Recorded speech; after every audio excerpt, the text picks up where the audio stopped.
Hello. Today, we're going to uncover a mysterious case, a chilling series of events that took place in England in the early 1980s. The suspect was a Jamaican man, and what makes this case even more disturbing is that all of the victims were women who had close relationships with him.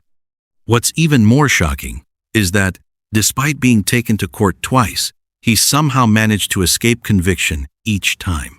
And every time he was released, he went on to offend again, gradually turning into a serial killer. So what drove him to commit such brutal acts against these women? Was it an obsessive desire for control, taken to a pathological extreme? Or was there a deeper, more twisted psychology hidden beneath the surface? To answer these questions, let's rewind time to January 8th, 1981. It was a Friday morning. As the first light of dawn began to appear, most residents of a high-rise apartment building in Wolverhampton, England, were still fast asleep. The corridors were silent, with not a single person in sight. Suddenly, loud arguing and shouting erupted from the 9th floor. The noise grew louder and louder, waking several residents. Then, after a short while, the argument abruptly stopped, replaced by an eerie silence. As people began to wonder what had happened, the sound of emergency sirens could be heard in the distance, getting closer and closer, before finally stopping right outside the building. Curious residents rushed out into the hallway and looked down. What they saw left them in shock. A woman was lying motionless on the ground. Police quickly arrived at the scene. The victim was identified as 27-year-old Yvonne Johnson, a Jamaican woman who worked at a local factory and was the mother of 2 children. Her family lived on the 9th floor of the building, the same place where the earlier argument had taken place. Although she was rushed to the hospital immediately, she did not survive. Witnessing his wife's sudden death, her husband appeared devastated. He told the police that earlier that morning, the two had a minor disagreement. Their argument escalated and moved from inside their apartment out into the hallway. According to him, his wife became increasingly emotional and agitated, and in the chaos, she accidentally slipped and fell over the railing. Seeing what had happened, he immediately called 999. By then, it was already too late. The man's name was Theodore Johnson, also 27 years old. A year earlier, he and his wife had moved from Jamaica to Wolverhampton in search of better job opportunities. Due to their limited education, both of them could only take on manual labor jobs to make a living. His wife worked at a factory, while Theodore worked at a car repair shop. Their life wasn't wealthy, but it was relatively stable. As Theodore tearfully recounted the events to the police, he appeared to be nothing more than a grieving husband who had just lost the woman he loved. However, a resident living in the same building soon exposed a very different side of the story. This person told the police that Yvonne had not fallen by accident. She had been pushed. On that same morning, after hearing the argument from the 9th floor, the neighbor stepped outside to check what was happening. From there, he claimed he personally witnessed Theodore push Yvonne over the edge. Terrified, he immediately ran back into his apartment. But the more he thought about it, the more uneasy he felt. He believed Yvonne was a kind-hearted woman and didn't want the truth to be buried, so he gathered the courage to come forward. The police carefully examined the location where Yvonne had fallen from the 9th floor. The corridor railing was about chest-high for an adult, making it highly unlikely that she could have fallen by accident. Combined with the eyewitness testimony, Theodore quickly became a prime suspect in his wife's death. Another resident also stated that the family had always been friendly with everyone in the building, especially Yvonne.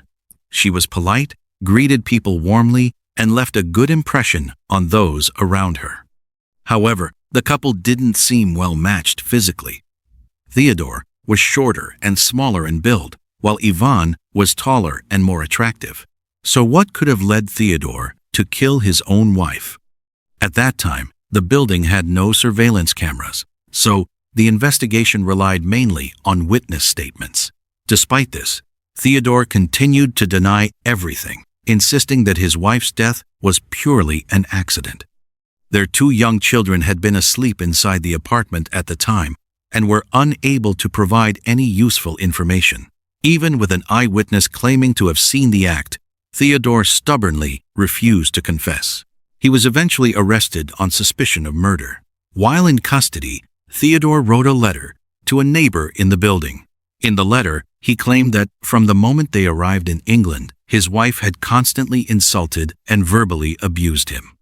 At first, he chose to endure it, believing that the pressure of life had made her irritable. But over time, he said her behavior became worse, even turning physically abusive. Unable to tolerate it any longer, their arguments became more frequent and eventually escalated into physical confrontations. Because he was smaller than his wife, he claimed he was often the one being beaten. On the day of the incident, another argument quickly escalated into a fight. They struggled from inside the apartment out into the hallway. In a moment of anger, Theodore pushed her forcefully, causing her to lose balance and fall over the railing from the 9th floor. When the neighbor received this letter, he was shocked and shared it with others in the building. Soon, people began to talk. Public opinion quickly split into 2 opposing sides regarding whether Theodore had intentionally killed his wife. Some began to sympathize with him, believing he was the victim and that the tragedy was caused by his wife's aggressive behavior. Others believed this was nothing more than a calculated attempt to gain sympathy and manipulate public opinion in his favor before the trial. In fact, before the letter was even sent out, the police had already reviewed its contents. They believed this move was likely advised by Theodore's lawyer, an attempt to portray himself as a victim. If the jury were to believe this narrative, the charge against him could potentially be reduced from murder to manslaughter, which would carry a significantly lighter sentence. 6 months after the incident, Theodore Johnson's trial took place at Stafford Crown Court. He was formally charged with murder. During the trial, the prosecution argued that the defendant had ongoing issues in his relationship with his wife. According to them, Theodore had built up resentment over time and had carefully planned the act, staging the scene to make it appear as though his wife had fallen accidentally. An eyewitness took the stand and firmly stated that he had personally seen Theodore push his wife over the edge. The prosecution emphasized that the defendant's actions were cruel and deliberate, and that he deserved to be convicted of murder and face a severe sentence. On the other hand, the defense presented a very different version of events. They argued that after moving to England, the victim had grown increasingly dissatisfied with her life and took out her frustrations on Theodore. According to the defense, Theodore had been subjected to frequent physical abuse, ridicule, and humiliation by his wife over a long period of time, causing him immense psychological pressure.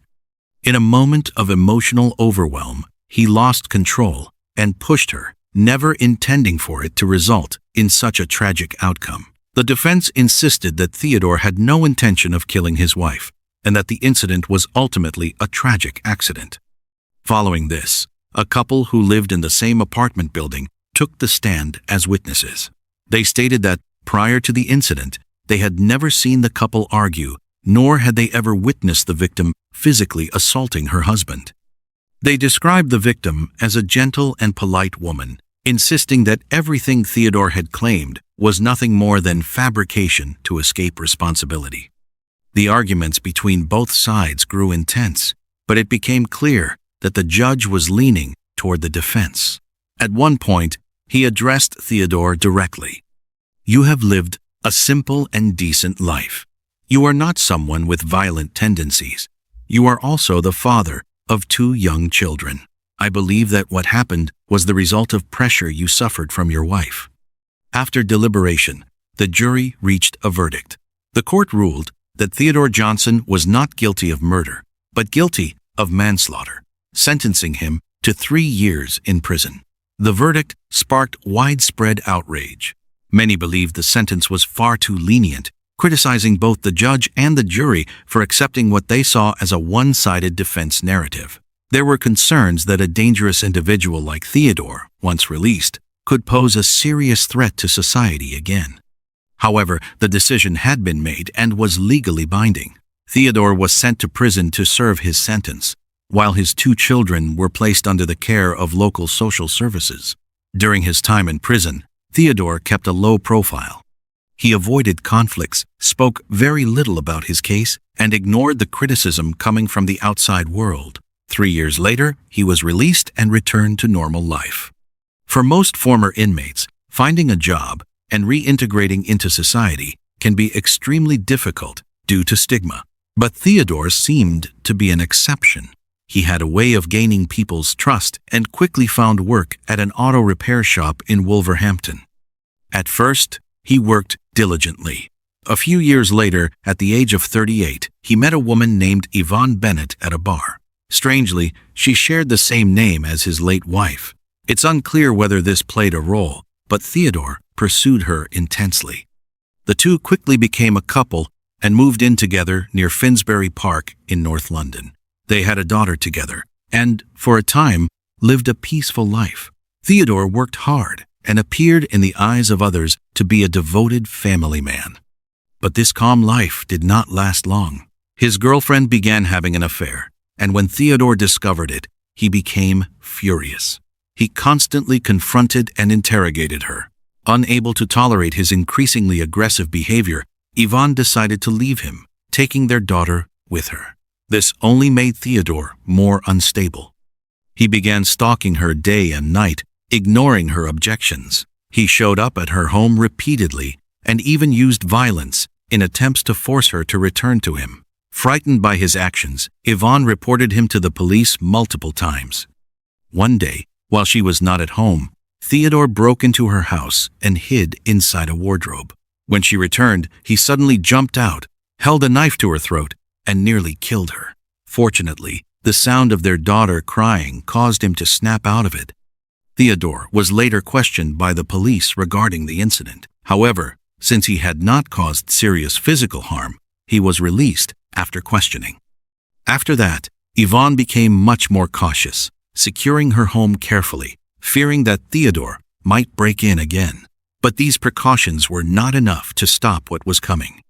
One evening in 1993, Theodore showed up at her house with a box of chocolates and rang the doorbell.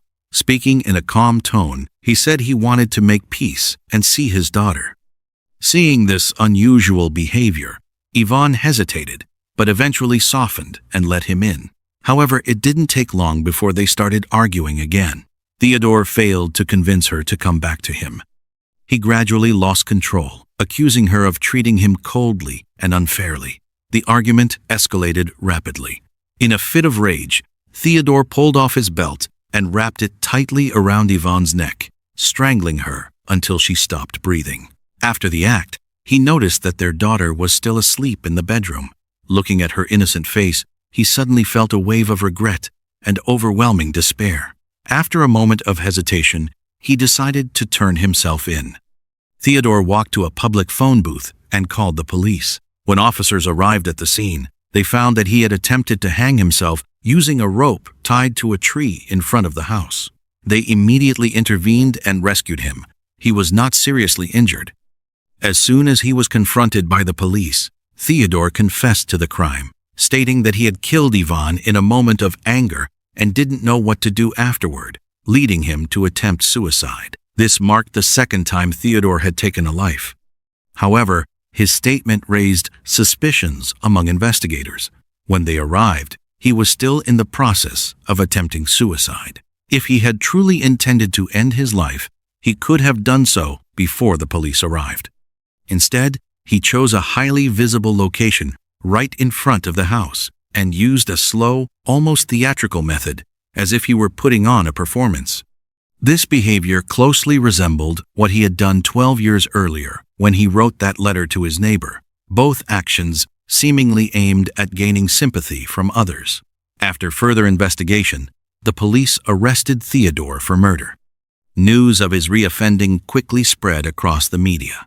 Many people began to see him as an extremely dangerous individual. The first time he committed a crime, he had been fortunate enough to avoid a life sentence. but after being released, he showed no signs of remorse. Instead, he went on to commit another murder. There were growing concerns that if he was not severely punished this time, more victims could follow. After his arrest, Theodore appeared unusually calm. No matter what the police asked, he answered honestly, without any resistance. With the evidence collected, it seemed almost impossible for him to escape a life sentence this time. However, just before the trial began, an unexpected development shocked everyone. Theodore's lawyer submitted a psychiatric evaluation report to the court. The report stated that Theodore was suffering from severe depression and a personality disorder. When he lost emotional control, he could act in ways that were beyond his own control. This conclusion came as a surprise to many. Once again, Theodore managed to avoid the most serious charge. He pleaded guilty to manslaughter on the grounds of mental instability. This time, instead of being sent to prison, he was committed to a psychiatric hospital for treatment. According to the evaluation, Theodore was a person with an extremely strong need for control. When faced with rejection, he would experience intense anger and frustration, which could ultimately lead to extreme actions. His suicide attempt after committing the crime was not driven by guilt or remorse, but rather a calculated move to regain control of the situation and avoid harsher punishment. He appeared to have a clear understanding of the legal system and knew how to influence the outcome of his case.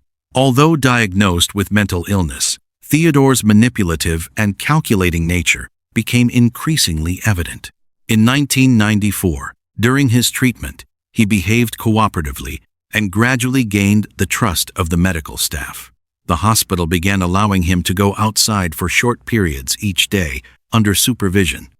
A year later, he was permitted to go out on his own.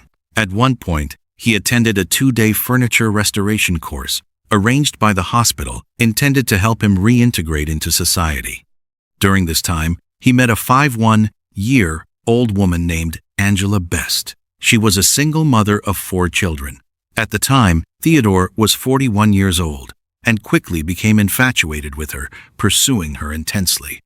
Before long, the two began dating. However, Theodore never revealed his past to Angela, nor did he inform the hospital about this new relationship. The two secretly continued seeing each other for the next 2 years. In 1997, a mental health review board evaluated Theodore's condition. During this period, he behaved exceptionally well, appearing no different from an ordinary person. In the end, he was officially assessed as mentally stable and fit to return to normal life. However, there was one condition: he was required to report any relationships he had with women to the supervising authorities. He agreed to this condition, but little did anyone know that this very rule would plant the seeds for another tragedy in the future. After being released from the psychiatric hospital, Theodore never reported his true relationship with Angela to the authorities. The two moved in together and settled into a quiet life, with Theodore finding a stable job and living like an ordinary man. Supervising officers would visit his home regularly to ensure that he was not involved with any women or engaging in behavior that could pose a risk to society. However, these visits were always announced in advance, giving Theodore enough time to hide Angela's presence. Each time the officers were due to arrive, he would make excuses for Angela and her 4 children to leave the house, then carefully hide all traces of them, including their clothes and personal belongings. Angela found this behavior strange, but Theodore always came up with convincing excuses to explain it away. On one occasion, during a home visit, the supervising officers noticed a carved wooden ornament displayed on the fireplace. It looked like something a woman might choose as decoration. When questioned about it, Theodore casually claimed that he had found it at his workplace and brought it home because he liked how it looked. The officers accepted his explanation without suspicion, made a note, and left. At that very moment, a leopard print nightgown belonging to a woman was hanging out to dry on the balcony, but the officers failed to notice it. Theodore let out a quiet sigh of relief. Time passed, and by 2016, Theodore and Angela had been together for 21 years. During all that time, he had not committed any crimes. The authorities gradually became less strict in monitoring him, and the frequency of home visits decreased significantly. To everyone else, Theodore and Angela were living a peaceful, ordinary life. It seemed as though the shadows of the past had finally disappeared. But no one realized that beneath that calm surface, a storm was quietly forming and a new tragedy was approaching. One day in September 2016, while cleaning the house, Angela discovered a hidden letter. Curious, she opened it. What she read left her utterly horrified. It was a confession letter detailing how Theodore had killed his former wife, Yvonne Johnson, and his ex-girlfriend, Yvonne Bennett. Angela could not believe that the man she had lived with for over 20 years was, in fact, a cold-blooded killer. Even more terrifying was how carefully he had hidden his past all those years, never revealing even the slightest hint of the truth. It showed just how calculating and manipulative he truly was. Shocked and furious, Angela immediately confronted Theodore, demanding to know why he had hidden his past and condemning his brutal actions that had taken 2 lives. But Theodore remained indifferent.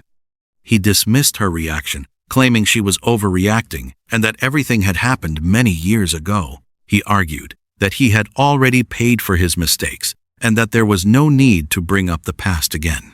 Despite the fact that he had lived a normal life for many years, Angela could not accept that her partner was once a murderer. She firmly decided to end the relationship. Hearing this, Theodore became enraged and refused to accept it. But Angela was determined nothing could change her mind. Soon after, she moved out. Her 4 children were already grown and living their own lives, so she relocated alone to Gold Green, about 5 kilometers away. Not long after, Angela began a new relationship. This completely shattered Theodore. 3 months after the breakup, a psychiatrist visited him for a routine evaluation. During their conversation, the doctor did not detect any unusual signs in his behavior. In reality, however, Theodore was deeply unstable after being abandoned. On the surface, he appeared calm and normal, but deep inside, he was quietly forming a dangerous plan. Even though they had broken up, Theodore and Angela remained in contact. 1 week after the psychiatrist's visit, Theodore called Angela and lied, saying he needed help renewing his passport and asked her to contact the Jamaican embassy for him. Angela did not suspect anything and agreed to help. That same morning, she went to meet him alone. As soon as they met, Theodore began insulting her, accusing her of quickly finding someone new and even claiming that she had cheated on him. Seeing that he was becoming increasingly agitated, Angela didn't want to argue and decided to leave. But at that very moment, Theodore suddenly grabbed her and tied her up. Realizing the danger, Angela screamed, but he quickly covered her mouth with tape to silence her. He then picked up a metal rod and struck her violently on the head, knocking her unconscious. Still not satisfied, Theodore used a bathrobe belt to strangle Angela to death. After committing the crime, he stayed inside the house for several hours. At around 3 p.m., he drove to a train station, bought a random ticket, and walked onto the platform. When the train arrived, he suddenly jumped onto the tracks in an apparent suicide attempt. However, his plan failed. Station staff quickly intervened and rushed him to the hospital. He survived, but lost both of his arms. While Theodore was being treated, the police received a report and went to his home to investigate. Inside the living room, they discovered Angela's body. Her head had suffered severe trauma, a metal rod lay nearby, and the scene was covered in blood, a horrifying sight. There was no doubt that Theodore was responsible. Once again, he had tried to use the same trick, attempting suicide to escape punishment. Public outrage erupted. Many people questioned the court's previous decision, arguing that he should never have been placed in a psychiatric hospital, as it ultimately allowed him the freedom that led to another tragedy. During interrogation, Theodore confessed to all his crimes. He admitted that he had been in a relationship with Angela since 1995 while hiding it from the authorities. Angela had never known about his past. He believed he had concealed everything perfectly until she discovered the confession letter. When Angela decided to leave him, he became enraged and killed her. He then claimed that after the murder, he felt regret, saying that she had been with him for over 20 years and that their relationship had once been good. But after thinking about it, he said he felt his life had no meaning anymore, which led him to attempt suicide on the train tracks. Instead of dying, he survived permanently disabled. Perhaps, as some might say, this was his punishment. Police later recovered the confession letter from his home.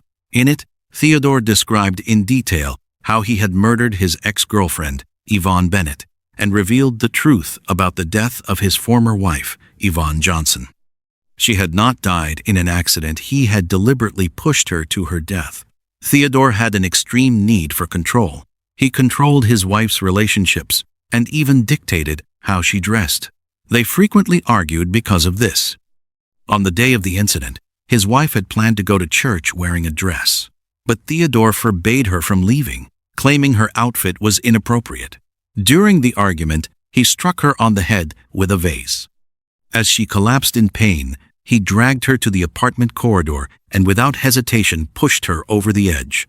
His crimes spanned 35 years, from 1981 to 2016. All of his victims were women who had been emotionally close to him. So why did he go down such a dark path? Perhaps the answer lies in his childhood. Theodore was born into a poor, large family in Jamaica. He was one of 11 children. His parents were farmers who made a living growing bananas, and the entire family lived in a rundown house on a plantation. Because of financial hardship, his parents often argued over small things. The household was filled with tension. As a child, Theodore would hide in a corner, silently witnessing these conflicts. These experiences planted deep insecurities within him. At times, his parents even sent him to live with relatives to save money. This unstable upbringing left him with a constant fear of losing control. Physically smaller than others, he was often bullied by his siblings. They would take his food and blame him for things he didn't do. Over time, he developed deep insecurity and a desperate need for validation. As an adult, he had several relationships, all of which ended in breakups. He constantly tried to control his partners to compensate for his inner fears. When they tried to leave, his fear turned into possessiveness and eventually violence. End quote. The case was brought before the Central Criminal Court, where Theodore was charged with murder. On the day of the trial, crowds gathered outside, eager to see what fate awaited this serial killer. In court, Theodore sat in a wheelchair, expressionless, as the prosecutor described his brutal crimes. This time, he could not escape justice. No one believed him anymore. Angela's children spoke in court. Our mother was a kind person who always helped others. Sadly, that is exactly what led to her death. After deliberation, the jury reached a verdict. The court found Theodore Johnson guilty of murder and sentenced him to 26 years in prison. The prosecution appealed, arguing the sentence was too lenient. It was later increased to 30 years. At the time, Theodore was already 62 years old, meaning he would not be eligible for release until he was in his 90s. There were reports that he was frequently bullied in prison, having his food knocked over, belongings taken, and even being assaulted. Eventually, prison authorities had to place him in isolation for his own safety. 8 years later, Theodore died in prison due to health issues at the age of 70, bringing an end to his dark and violent life. But the pain he left behind did not end. He had taken the lives of 3 women people who once loved and trusted him, leaving behind broken families and lasting trauma. This case is not just a personal tragedy. It is also a warning about the dangers of control, obsession, and domestic violence. It raises serious questions about flaws in the justice system and how society can better protect vulnerable people from those who hide behind the roles of husband, father, or partner. Is a 30-year sentence enough to pay for such crimes? That answer is left for each of us to consider. And once again, this story reminds us of the importance of speaking up and protecting ourselves and those around us when facing abuse. Do not stay silent. Seek help, because your life and the lives of those you love are invaluable. That's the end of today's video. See you in the next one. Goodbye.